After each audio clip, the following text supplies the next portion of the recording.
నమస్తే, welcome to D5 news. నా పేరు సూర్య. కాకినాడ జిల్లా కిర్లంపూడి మండలం సోమవారం గ్రామ జాతీయ రహదారిపై బొలెరో వాహనంలో గంజాయిని పోలీసులు స్వాధీనం చేసుకున్నారు. పట్టుకున్న గంజాయి విలువ సుమారు 10 లక్షల వరకు ఉంటుందని, 4 బస్తాల్లో 63 కేజీల గంజాయిని గుర్తించినటువంటి కిర్లంపూడి ఎస్ఐ సతీష్ దానిని పోలీస్ స్టేషన్ తరలించారు. గంజా స్మగ్లింగ్ పాల్పడిన ఇద్దరిని పోలీసులు అదుపులోకి తీసుకున్నారు. తమిళనాడుకు చెందిన రంగస్వామి, సత్యానందం, నవమణి గురుస్వాములపై కేసు నమోదు చేసి పోలీసులు కోర్టులో హాజరుపరిచారు. నిందితులకు 14 రోజుల రిమాండ్ విధించింది.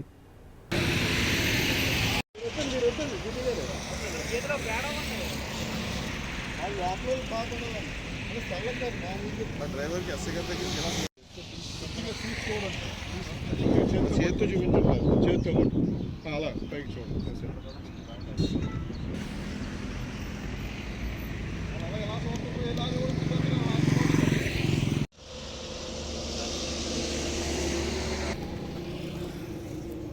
ఎయిటీ పర్సెంట్ అప్పుడే పెట్టకండి గ్రూప్లో. తలపై చెప్పమన్నాను.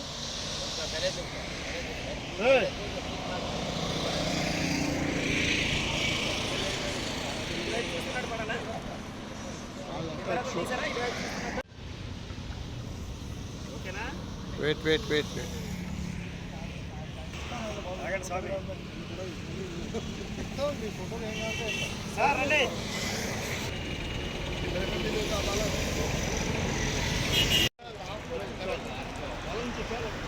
కాదు